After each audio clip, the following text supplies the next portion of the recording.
I'm not against buying stuff for dogs. If we are thinking about the dogs, if we are actually saying, is this something that not only is going to enhance my dog's life, but hopefully enhances my relationship with the dog? See, for me and for my dogs, fulfillment factor in those moments comes in many different forms because I have many different dogs. Yes, today on the podcast, we're talking about buying all the stuff. Why do we buy so much stuff for our dogs? Why stability is the gift your dog really needs. Let's get into it. Ready to have a calm and peaceful life with your dog without the stress of those fear-based behaviors? Hi, I'm Tracy, and I've been there, overwhelmed by all the conflicting dog training advice and unsure of what to do next. But now I help dog lovers like you simplify your life with your dog by building confidence naturally, fostering trust, and addressing those fear-based challenges. So, if you're ready, stop chopping those chicken wieners and let's get to it.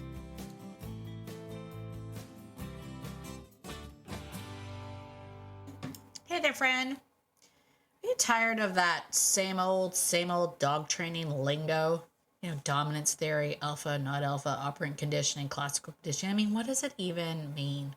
If you're like me and you don't really care to get into all of that, titles and theories and all the things, and you just want to understand your dog and live in harmony with them, well, that's why I created the Doganality quiz. It's free, it's quick, it's eye-opening. It's a good way to discover how your dog sees the world and how you can meet them where they are. Not what a textbook says they should be. Because not every dog needs more structure. Not every dog needs more freedom. Every dog needs to feel understood.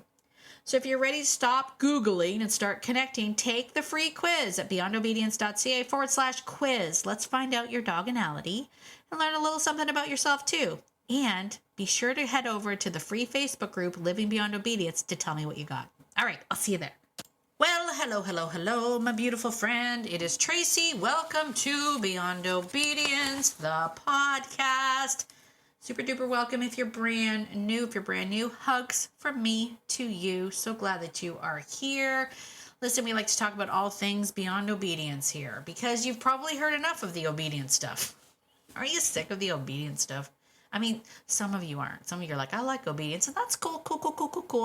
This isn't meant to replace your obedience. I want to make that perfectly clear. If you're brand new, this isn't meant to replace it. It isn't this or that. It's both. Have both. Have the beauty of obedience. Marry it with beyond obedience, and you have magic. Magic, my friend. But if you're like me, I just don't like obedience. I just don't. Not into it. I don't even think my dogs know how to sit, so there's that. All right. Let's talk today about, everything that's going on, because I just got back from shopping, and right? Holiday shopping, the business. Now, don't get me wrong. I love Christmas. I love Christmas. I get into it. I like the festivities. I like the pretty twinkle lights. I think Christmas lights and twinkly light things should be up all the time. Why are they? You know what I don't think should be up all the time? And okay, I'm hoping, please do not be offended if you are one of these. I don't like the inflatables. I really don't. I find them alarming. Why are they so big? Wait, who needs a 20-foot Santa on their lawn? It's scary. So I'm not into the inflatables. Wah, wah, right? Some of you are out there like, oh.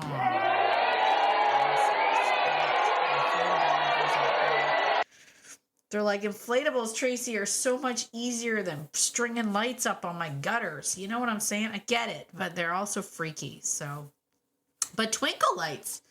I am on board for twinkle lights, my friend. I like them. Anyway, what was I talking about? Oh, so I was doing the not Christmas shopping. I was just shopping, just regular shopping. Believe it or not, I had to get a hose. I have to get my winter hoses set up for wintertime barn shenanigans. You know, when it's freezing and icy and you got to still fill water troughs. That's what I'm at. But anyway, I was the only one. I will say this. I was the only one in the gardening center section of Canadian Tire today. My point is this. There's so much stuff for pets, right? The craziness of the stuff for pets. I mean, there's a lot of stuff for pets all the time anyway, but now they've just like upped the ante. Like it's pet Santa themed stuff just spewing out of the aisles. Just, here's a Rudolph stuffy, and here's your dog bed, but also a stockings thing that's also a Chewy. Like there's so much dog stuff, so much stuff. Now, it's kind of why I wanted to, I'm titling this Stop Buying All the Stuff. There's so much stuff. Stop buying all the stuff. Now, I know some of you are going to be like, ew, no, Tracy, I like to buy the stuff. Buying my dog's things brings me joy. Also, this is what I overheard. Because I went down the aisle because I was buying stuff. So before you're like, hypocrite, hear me out. Hear me out. So I'm there. I was looking at some dog beds. One, because Nigel has been having some hind end issues, and he's getting older. I want to get him more cushion when he lies down. There was that. But I was also there looking at other stuff. But while I was there looking at the dog beds, I happened to overhear the discussion, and I'm guilty of it too, where it was a woman, she was out with her mom. She holds up Christmas jammies for dogs. And she's like, oh, look, Mom. I'm talking, this is an older woman and her mother, not a young kid. So she's like, oh, look, Mom. Right. And her mom's like, oh, that's cute. And she's like, yeah, but she would hate me if I put her in this. And her mom was like, probably. And then she said, but she'd have Christmas jammies. And I was like, I fall for that too. But listen to the words you just said. She'd probably hate this, but it'll make a cute picture, And I was all like, oh, you know what? If you're going to just take the picture, that's fine. But please don't leave your dog that obviously will hate being in jammies. You know what I'm saying? That's the thing. I'm sighing because I am also that person, but it's the part of me that I really don't like. The part that goes, oh, look at how cute. Because I've done it with Nike. The moment I got a small dog, we got her a jacket with a hoodie. What? And it had a faux. I'm thinking of myself now. Has a faux fur hood on this jacket. And I will tell you something. She's never worn it. She's never worn it. She's never worn it because I have discovered that Nike, while she does have less hair than any other dog that lives in my house, she is also the one that I think loves the snow more than anyone. She's the one that is burrowing in the snow. She's digging in it. She's dive bombing in it. She loves it. And I'm like, I cannot in good consciousness put this stupid jacket on her and send her out. First of all, the other dogs are going to make fun of her. The other dog's going to be like, what is that? But also, that hood is just going to collect snow, and it's going to prevent her from being able to do things that she wants to do. So that stupid jacket that I paid way too much money for with the faux fur lining, it's the faux fur that's on it that I just now that I in the moment we bought it because I was like, oh, look at how cute. And now I'm like, why would a dog need faux fur around the edge of a hood? Why would the dog even need a hood? Right? See, we all do it. And the point is, it's been in a drawer. It was $34 that I could have spent buying something better. But now, no, it's $34. It sits in a drawer, and she's never worn it.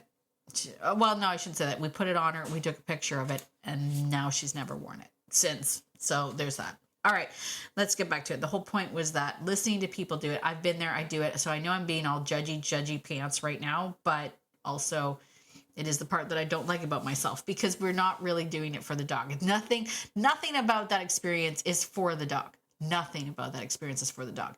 And in a lot of cases, most of the things in that shop are not for the dog. They're really, really not. The goofy things that we get, they're not for the dog. The Christmas themed, whatever the heck they are, not for the dog. It's for us to make our Christmas photos look better. And that's it. And if that's what you're doing and you know that you're doing it, then hey, have at her. But toys are cute. They're very, very cute, but it's not actually what dogs want, right? It's not really what they want. Now, I did say that I bought something while I was there. And this is the difference. I will say this too. The woman got upset with me because while she was standing there holding the pajamas, she was in my way. So I was just kind of politely waiting behind her. And then she kind of looked at me and I was like, I'm sorry, I just need to get like there. And then she huffed at me and she walked on because I think I ruined her moment of imagining her dog in pajamas. But the point is that my whole reason for being there was I was looking for balls for the dogs because I've lost them. We now have snow, and the current Chuck It ball that I had been playing with the dogs was white. So you already know my problem. I have lost that ball. I can't find it. I don't know where it is. I don't know. It'll be back in the spring. That's all I can hope for at this point in time. But I was actually like looking at the balls, and I was looking at like a lot of different ones because I've realized that Gunther really likes the balls that are quite chewy, and so that he can really like bite down on them. Irie likes the balls that have a good bounce to them, so they need to have a little bit more substance. So I was literally there analyzing the balls. But then I also realized because it gets darker sooner, I got me a glow-in-the-dark ball because I think that's going to be a game changer for us, like when it starts to get dark. My point is this. I'm not against buying stuff for dogs. If we are thinking about the dogs, if we are actually saying, is this something that not only is going to enhance my dog's life, but hopefully enhances my relationship with the dog? See, for me and for my dogs, fulfillment factor in those moments comes in many different forms because I have many different dogs. So Irie likes to play frisbee and he likes to play with the ball. Gunther has gotten into the ball. He's very new at it. He's not really sure why I'm so excited that he catches the ball, but he's here for it, you know? Like he's like, I don't really get it, but you seem enjoying it, so I like it too. You know, Nike likes to go searching and seeking and finding things and dead things to roll in. That's always fun. The Noofs just like to hang out. Okay. But I try to make sure that my time out there with the dogs, I am intentionally spending that fulfillment time with them. I'm actually, and I mean legitimately enjoying myself with them. Like legitimately enjoying myself with them. Like the laughter that I have is real. The like, congratulations, you caught that frisbee when I didn't think you were going to catch that frisbee because that was a terrible throw on my part. It's all real. All of it helps to build and fuse this incredible bond that I have with these dogs. So while I will say I really think people need to stop buying all the stuff, if you're buying stuff to preoccupy your dog so that you don't have to deal with them, that's a how interesting moment, maybe a reflection moment.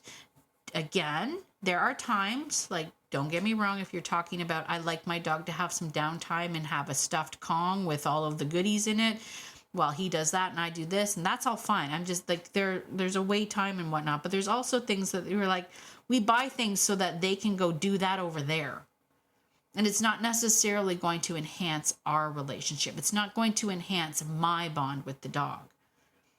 Okay, so I like to categorize my toys.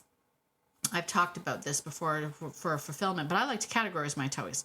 So I have toys that are interactive toys, right? These are the toys that are for the two of us. So my enjoyment in it has to be included in that. So those are stuff like your chuck it toys, your frisbees, your tug toys. That's very interactive. All of those kind of things. Then we have the toys that are for quiet time, self-soothing time. The chewies that, you know, where the dogs are gnawing on the back of their jaw, that's part of that. It releases like oxytocin and the calming down stuff and all of that. So that's good for like downtime, relaxation time, crate time. And then, you know, up until the German Shepherd and the Jack Russell, I never had stuffed toys because my previous dogs used to dissect stuffed toys, and then, you know, that was just for them to kill them, and that was it. Now, I will say stuffies and dissection is part of the predatory motor pattern, and if you know the pattern and you're trying to enhance your relationship within that predatory motor pattern, then that's great too. But have a purpose for the toys, not just toys for the sake of having toys. I know lots of people will be like, oh, there's toys all over the place. To me, toys should be put away unless you're playing with them. They shouldn't have access to them all the time unless there's a reason for it, kind of a thing. Again, I'm kind of breaking my own rules right now, but it's because of puppies and teething. Like we have a puppy. Enough said, Tracy. We have a puppy. So I want to talk about the basic gist of all of this is that toys aren't the enemy here. I'm not saying don't go out and buy toys, but don't get caught up in, don't be me or the woman in Canadian Tire that was buying pajamas for her dog that she knew would hate. She knew her dog would hate it, but she was doing it anyway. When we're thinking about all this stuff, remember that dogs don't need stuff. They really don't need stuff, but the stuff that you do buy should be bought with intention, bought to help enhance your relationship, bought to make your joy with them more fun and all of that stuff, like enhancing all of that. It shouldn't just be bought because it's stuff, right? Dogs don't need stuff. Dogs need your presence. They need your attention. They need you to get out of your head and play with them, to be a part of their world, to join them in the things that they love to do. Basically, don't try to buy your leadership with stuff, right? Don't try to buy your love. Don't try to buy leadership, right? Very similar to, to some of the stuff that's coming out now, because it's the holiday season. Mark and I were talking about this morning, because it's the holiday season. Mark was telling me this story, so I'm going to butcher where he got it from or whatnot, but he was talking about, seeing a video, seeing somebody talking about this idea that it was a woman asking her teenage daughter, tell me 3 things that you got last year for Christmas from us. And the daughter was like hummed and hawed for a while, and then obviously couldn't really remember. She's like, I think it was shoes or something. And then she was like, okay, now tell me where we went for Easter holiday. And the teenager's like, Lake Tahoe, like knew it right away. And it was this idea and it's across the board, but it's this idea that the stuff doesn't matter. The materialistic stuff, the things don't matter. What matters is the experiences, and dogs are no different. Right? It's not the toy, right? The joy doesn't come from the toy. The joy should come from the experience that you and the dog had together. That's where the joy comes from. So we want to really be intentional about that. If we're just buying stuff for the sake of buying stuff, we're buying things because they look cute and we're like, that's going to be cute. That's not going to do anything for you or your relationship with your dog. Right? The most valuable gift that your dog could ever receive is you. You, just you. Again, I've said this before, but you are enough. You are enough. So show up, be consistent, be relevant, and that is the gift that keeps on giving. That sounds like a great place to end. Otherwise, I'll just keep rambling about people that spying on people in Canadian Tire. Listen, my friend, if you enjoyed this episode, can you do me a favor and go over to Apple Podcasts and leave me a 5-star written review? It really helps push the podcast out to more and more people. If you're on Spotify, leave me a comment. Give me a rating over there. If this podcast has helped you in any way and you want to leave me a voice memo, head on over to beyondobedience.ca/contact. Hit that little orange microphone and leave me a message. Let me know how the podcast has helped you. Your message might be featured here on this podcast. And as always, get out there today, my friend, and be the person that your dog thinks you are. Because your dog thinks you're amazing, and so do I. Have a fantastic day, and I will see you in the next episode. Bye for now.